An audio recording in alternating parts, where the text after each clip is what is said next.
2 years ago, I watched my first startup crash and burn. I was broke, exhausted, and questioning if I had what it takes to be a founder. But that failure became my greatest teacher. Today, I'm sharing 5 brutal lessons I'll never forget and how they're helping me build smarter this time. Hi there, my name is Joanna Trojak, and I'm a consulting product manager helping founders and startups build user-centric products and self-sustaining startups. I'm also a founder of Heart Renew, a self-dating app that I built from everything that I had to unlearn during my first startup journey. Today, we're going full circle. We started this podcast series by diving deep into the specific mistakes I made in my first startup, being a flag in the wind, chasing money before vision, people problems, financial illusions, and the final chaotic end. Then we shifted to exploring my new venture, the self-dating app, and the philosophy of building in public. Today, I want to synthesize all of that into 5 brutal but beautiful lessons that my first startup taught me, and more importantly, how I am applying them as I build smarter this time around. Because here's the thing, failure isn't the end of the story. It's the beginning of wisdom. So grab your coffee, get comfortable, and let's talk about how the worst experience of my entrepreneurial life became the foundation for everything I'm building now. This is Founder Unfiltered, and stay tuned for this new episode.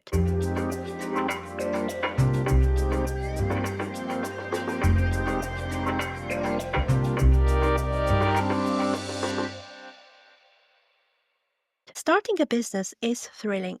Until it's not. My first startup left me with scarce wisdom and a lot of journal entries that I'm still processing. I did what a lot of first-time founders do. I jumped in full of ambition, high on vision, and ready to grind until it worked. Spoiler right, it didn't. The app flopped, the team fell apart, I burned out completely, and honestly, I questioned whether I was cut out for any of this entrepreneurial journey at all. There were nights when I lay awake wondering if I should just get a normal job and quit this whole startup thing. But here's the twist that I couldn't see at the time. The so-called failure gave me everything I needed to build my new startup. The self-dating app I talked about in the previous episode. It gave me clarity, emotional maturity, and actual self-respect. In a way, whole failure was a blessing in a disguise. These are the 5 brutal lessons my first startup handed me, and I'm using them as both armor and fuel this time around. Because sometimes the best teacher is the experience that breaks you a little, as long as you're willing to learn from it. So here's the lesson number 1. More doesn't mean better, just means burnout. At my first startup, I wore the hustle like a badge of honor. I work 14 hours a day, keep sleep, skip meals, and keep pushing. I dreaded every email, every phone call, every meeting. I even responded to email while on vacation, which by the way completely defeats the purpose of vacation because that's the time for me and I should focus on resting, on relaxing, and not responding to fires. I bought into the toxic startup culture that says if you're not grinding 24/7, you're not committed enough. If you're taking breaks, you're not hungry enough. If you're prioritizing your well-being, you're not serious enough about success. And you're not ambitious enough because you have time for rest. But you know what I wasn't doing while I was hustling? Thinking clearly, testing thoroughly, taking care of myself, making good decisions. Don't get me wrong, the startup world is not for the faint of heart. And to be honest, it's kind of like jumping out of the flying plane without a parachute. So it's highly risky, it can blow up in your face any second, and you don't really know if you're going to be one of those celebrated entrepreneurs in our world who get all the accolades, all the money, all the fame. Uh, it's just in the future. You could be one of those people that actually failed and decided that, okay, it's not for me. So, of course, you have to take certain risks and certain things and responsibilities on your chest. But running on an empty tank, you won't run far. You'll make poor decisions, burn bridges with important people, and ultimately create something that reflects your exhaustion rather than your vision. My best friend is actually a running enthusiast, and she's really good. She even runs half marathons. She's just preparing for her first marathon in Warsaw in a few months' time. And to be honest, she's great. I just run 2 kilometers and it's enough for me because it's just for my physical health. But she's good. She loves it. And she always says that despite the fact that she trains really hard, the best things happen when you rest. When you take rest, your muscles have time to regenerate. You are becoming stronger. So she always says that you have to rest after a long run. So I think that it's the same in the startup culture. You can run your marathon, you can run your sprint, you can work hard. But when you rest, when you process what you're doing, when you take time to spend with your friends, with your family, with your loved ones, you are eating well, you're sleeping well, you become stronger and better in the long run, which in comparison, when you're like doing this all the time and you're working like 24/7 and you're barely eating and you don't prioritize or take care of those other things, you will just burn out and it defeats the purpose because it's not a quick game. It's a marathon. At first, it's not gonna be like you're celebrated as a great entrepreneur. No, those people that are actually right now celebrated worked really, really hard. They made sacrifices, but all of them, they also take care of their health because it serves them well. And now they are celebrated. They are rich. Those panels, they have their rewards. But they always also had to make strategic choices. As a CEO, you have to protect your time. You have to protect your hours. You have to make sure that you are working hard, but you are working smartly.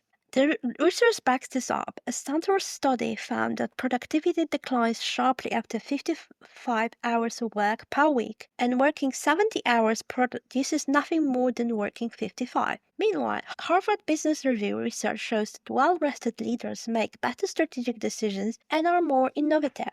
So, what am I doing differently now? First, I'm focusing on fewer features with deeper purpose. Instead of trying to build everything for everyone, I'm laser focused on solving one core problem really well, helping people develop a healthier relationships with themselves. Second, I've implemented weekly pause points for product decisions. Every Friday and sometimes even every Monday, I step back and evaluate what I've built, what I've learned, and what I should focus on next. This prevents the reactive adrenaline-driven decision-making that plagued my first startup. Third, I have a non-negotiable solo ritual every Friday evening that I call self-day nights to stay sane and connected to myself. This isn't just self-care, it's literally product research for self-dating app. So I can actually go out with my friends, I could spend the night at home watching Netflix, I could go for a walk, I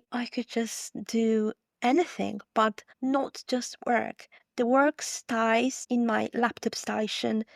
I close my laptop. I'm not doing anything. I'm just taking my weekend off and just taking my mind off things that are connected with the product. And sometimes I'm saying to myself that despite that I had a big plan for this week, for instance, I had to do this, and that, I'm saying to myself that but you have done some things and it doesn't mean that you're bad or you're unproductive. Life happened. Maybe you had other things to take care of, but you also took care of those important things as well. And you shouldn't beat yourself up for not doing all of them. And I no longer worship at the altar of productivity. I build slow and smart and counterintuitively, this approach is actually moving me faster toward my goals because I'm making better decisions along the way. Lesson number 2.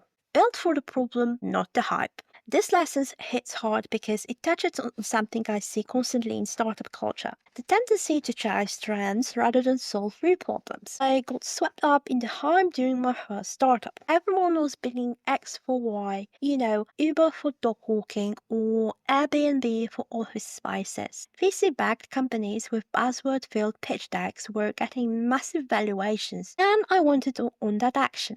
So I did the same. I chased the shiny objects, the trending technologies, the hot market categories, until I realized I was building a solution in search of a problem.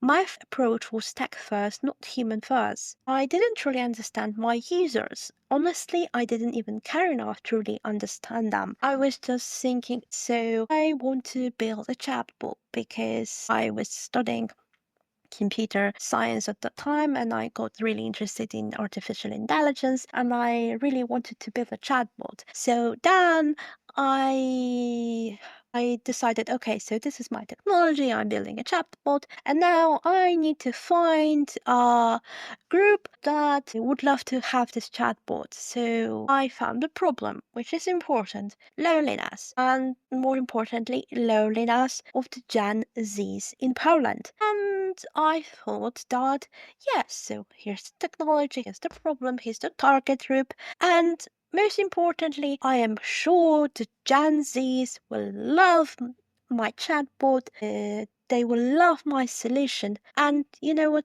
They didn't.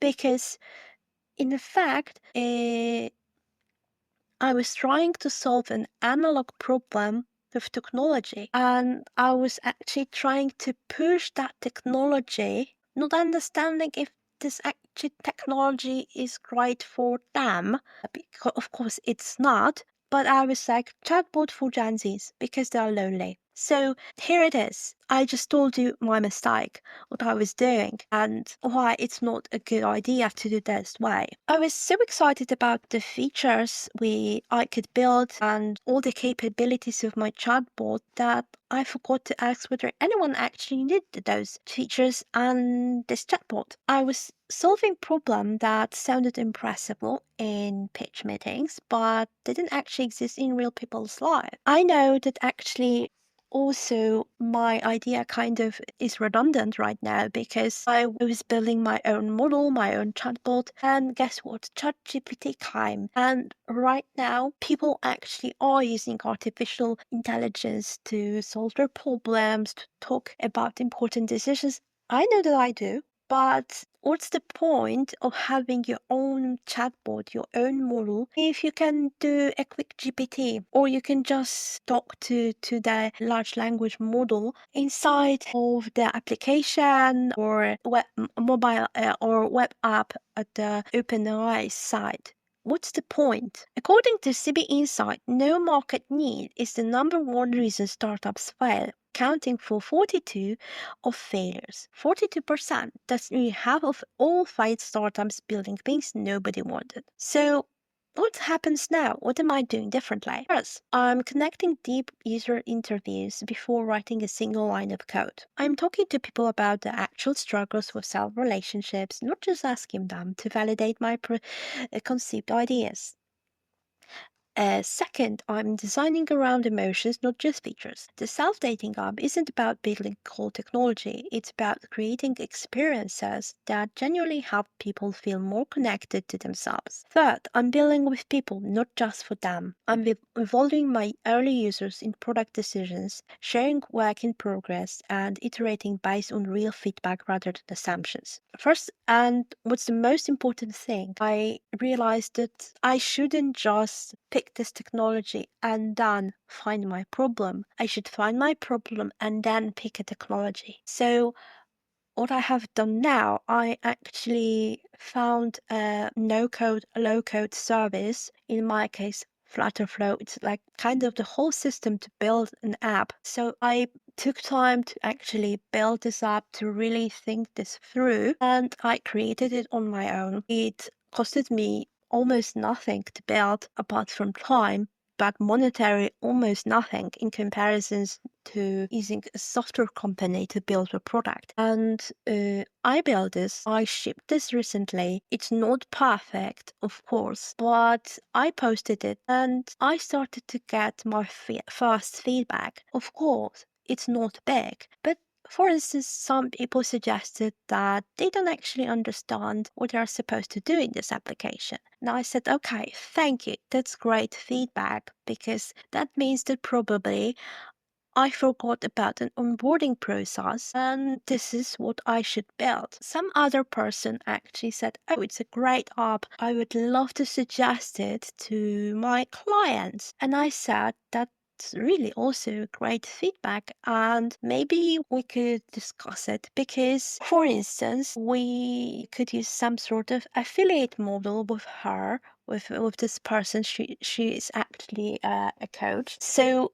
that gives me a feedback that okay, so here's not only technological feedback but also a feedback in terms of a business model, because in case of this lady who loved this idea, loved this app, despite that it's not great yet, it shows me that I can earn money with that I could find more coaches or psychologists or people in a similar space and actually enter certain partnerships with them. And now I actually can think about other stuff which will lead me to better application, a sustainable business model. Just because I decided to take a risk, I built an app, I posted it, I said it's not perfect, all feedback is welcomed. And actually I got this feedback and probably I will get even more feedback, even more ideas about it. That means that actually someone took their time and give me that feedback, give me their opinion,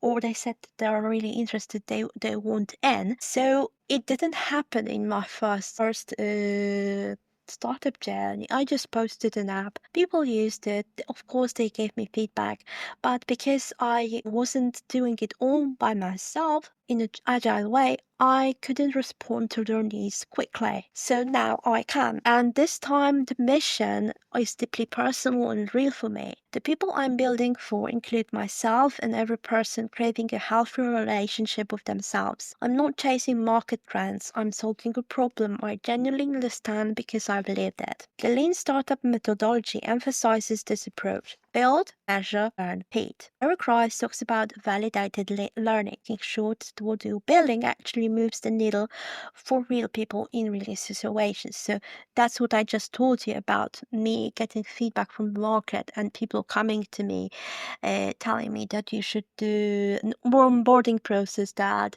maybe we could enter an affiliate partnership or any other partnership. That's actually that validated learning that helps me improve the whole process and moves the needle. Okay, so lesson number 3. Emotional avoidance will destroy a team. This might be the most painful lesson to share, but it's also the most important. At my first startup, I didn't talk about my feelings. I didn't ask my co-founder how they were really doing. Didn't check in emotionally. We just checked off tasks. I treated the business like an emotional free zone. Feelings were messy and inefficient. We had work to do, pictures to ship, deadlines to meet. Who had time for touchy-feely conversations? That emotional silence, it bred resentment, confusion, misalignment. We made assumptions about each other's motivations, harbored unspoken frustrations, and eventually it broke us as a team. I remember the exact moment I realized how disconnected we'd become. My co-founder made a major decision without consulting me, and when I confronted them about it, they said, I didn't think you'd care, you never asked what I think in a way. That hit me like a punch to the gut because it was true. Research from Google's Project Aristotle found that psychological safety, the belief that you can speak up without risk of punishment or humiliation, is the most important factor in team effectiveness. Teams with high psychological safety are 76% more likely to engage in innovation and 67% more likely to apply their skills effectively. So, what happens now? First, I'm baking emotional check ins into meetings, not in a forced corporate way, but generally asking, how are you feeling about this project? What's working for you?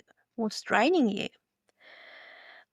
Second, I've decided to build a team culture rooted in emotional honesty. This means creating space for people to say when they're overwhelmed, confused, or excited.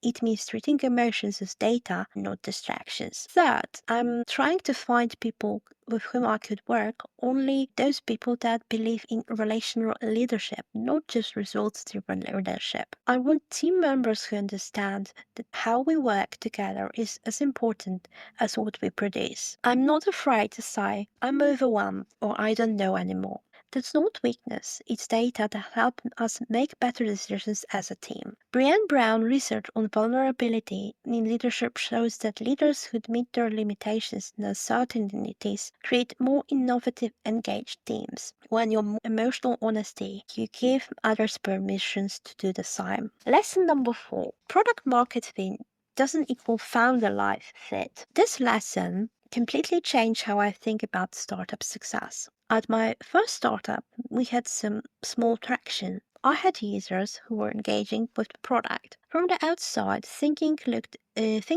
okay, but internally, I was miserable. At some points, I didn't even believe in the mission anymore. The work drained me instead of energizing me. I felt disconnected from the product and the people using it. But I stayed in it way too long because I thought success meant suffering. That if you weren't miserable, you weren't working hard enough. And I also believe that first, you need to be miserable. You have to suffer. And then, after suffering, comes your reward, success. I had bought into this toxic narrative that entrepreneurship requires sacrificing your well being, your relationships, and your happiness for the sake of making it. I thought that if I just push through the misery long enough, I'd eventually reach some magical point where it would all be worth it. But here's what I learned. If you build something that doesn't align with your values or your lifestyle, it will wreck you. Even if it works by traditional metrics, you can have users, revenue, and investor interest, but if the work is destroying your soul, that's not a success. Reid Hoffman talks about the startup review, the importance of aligning your ventures with your personal mission and values. When there's misalignment, you end up building a prison for yourself instead of platform for impact. First, I'm doing gut checks before major roadmap decisions. I'm asking myself, does this feel aligned with who I am and what I want to create in this world? Sometimes I even ask ChatGPT, and I'm trying to actually analyze my situation. And I really love that ChatGPT mirrors what I think and actually mirrors or mimics the empathy. So then I can actually discuss it. But in a way, I'm actually discussing it with myself. Of course, it's just an artificial intelligence, and I know that it is not a person.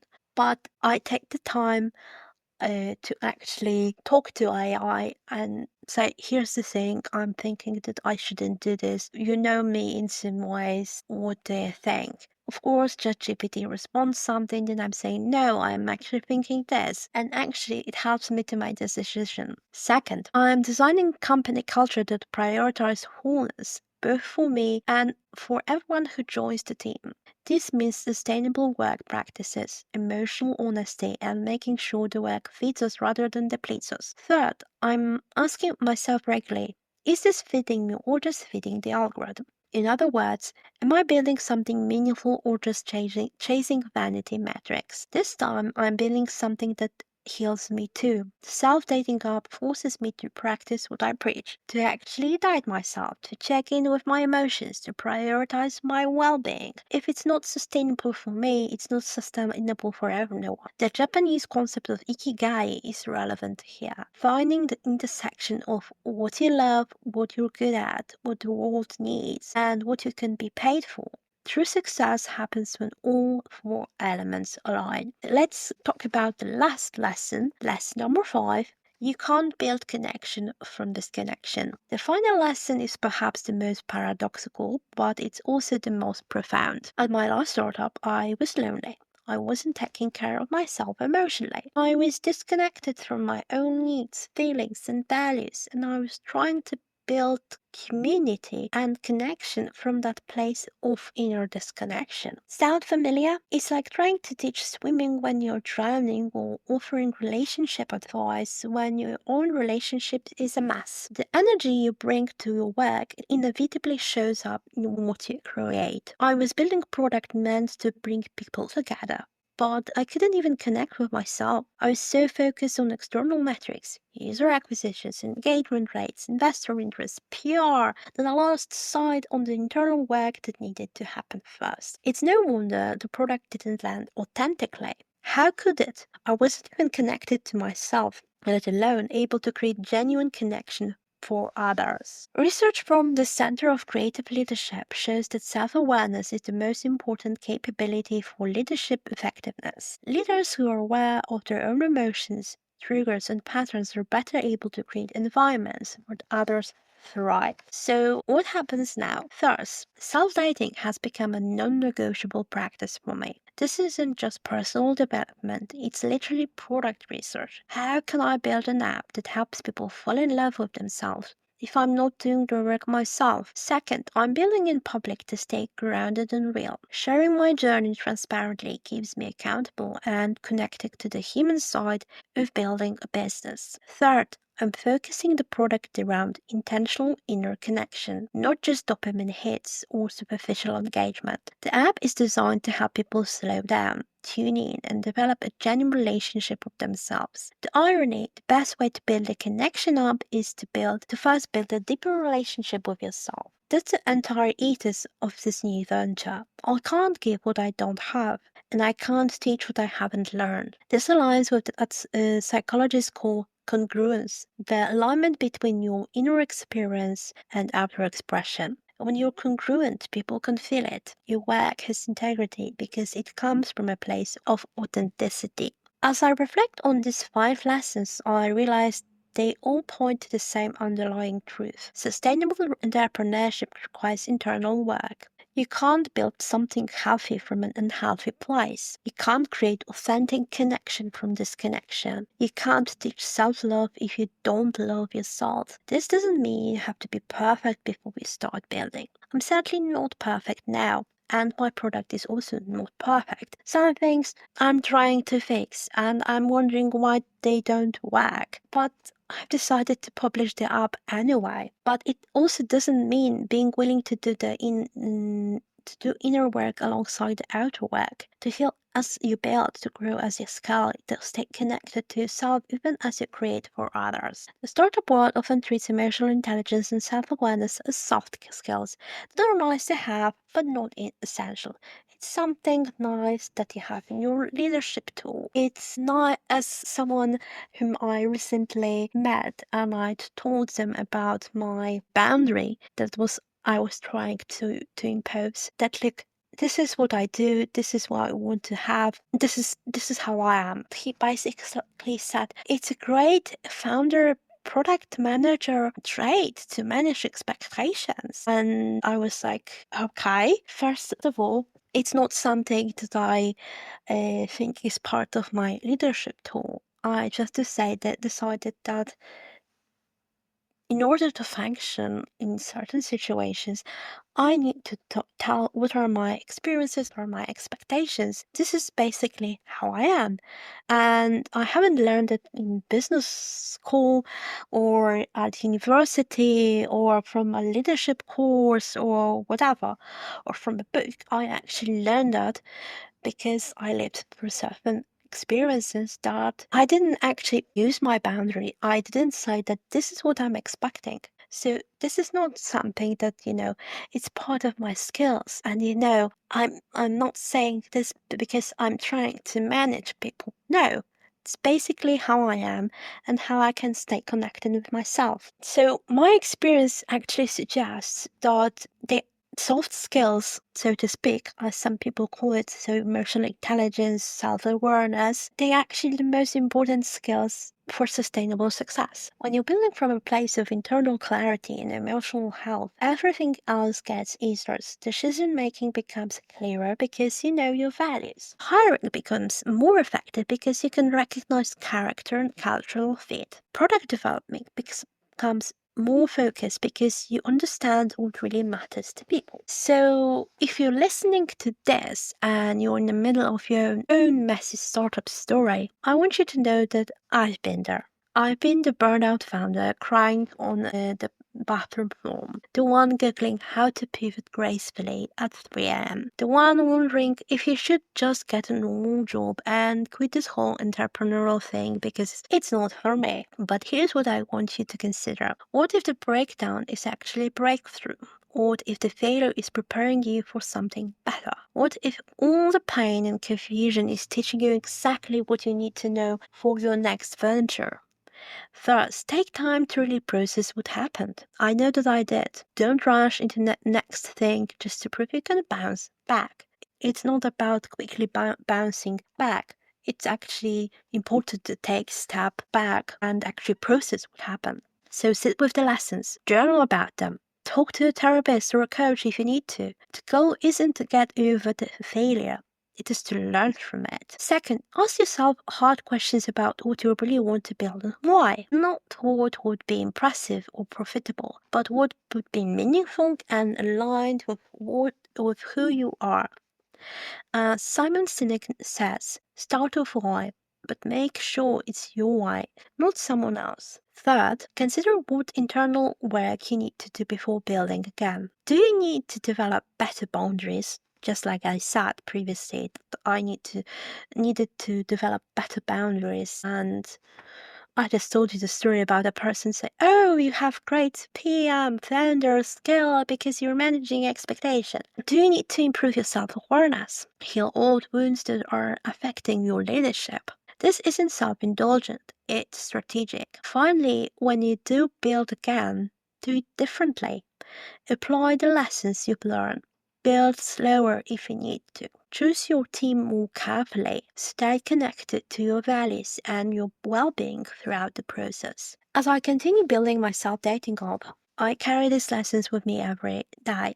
They're not just an abstract concept. They lived experiences that inform every decision I make. When I feel the urge to hustle harder, I remember lesson 1 and choose to build smarter instead. When I'm tempted to chase trends, I remember lesson 2 and stay focused on the real problem I'm solving. Now, to avoid difficult conversations, I remember lesson 3 and lead with emotional honesty. When I feel pressure to sacrifice my well-being for the business, I remember lesson 4 and prioritize founder life fit. And when I notice myself getting disconnected from the mission, I remember lesson 5 and return to my own self-dating practice. These lessons have become my North Star, guiding me toward building something sustainable, meaningful, and aligned with who I am. And while I can't guarantee this venture will succeed in traditional terms, I can guarantee that the process is already more fulfilling and sustainable than anything I built before. If your first startup or second or third broke you a little, good. Let it break you open. Let it teach you. Let it give you the blueprint for your next glow up. Because here's the truth. The entrepreneurs who build lasting, meaningful companies aren't the ones who never fail. They're the ones who fall forward, who learn from their mistakes, who do the inner work alongside the outer work. Your breakdown might just be the beginning of your breakthrough. Your failure might be the foundation for your greatest success. Your pain might be preparing you for your purpose. So don't give up. Recalibrate, heal, grow, and when you're ready, build again, but this time build from wisdom, not wounds. Until then, remember, every failure is just tuition for the University of Entrepreneurship. The only real failure is not learning from the experience. This is Founder Unfiltered. Thanks for listening, and I catch you next time.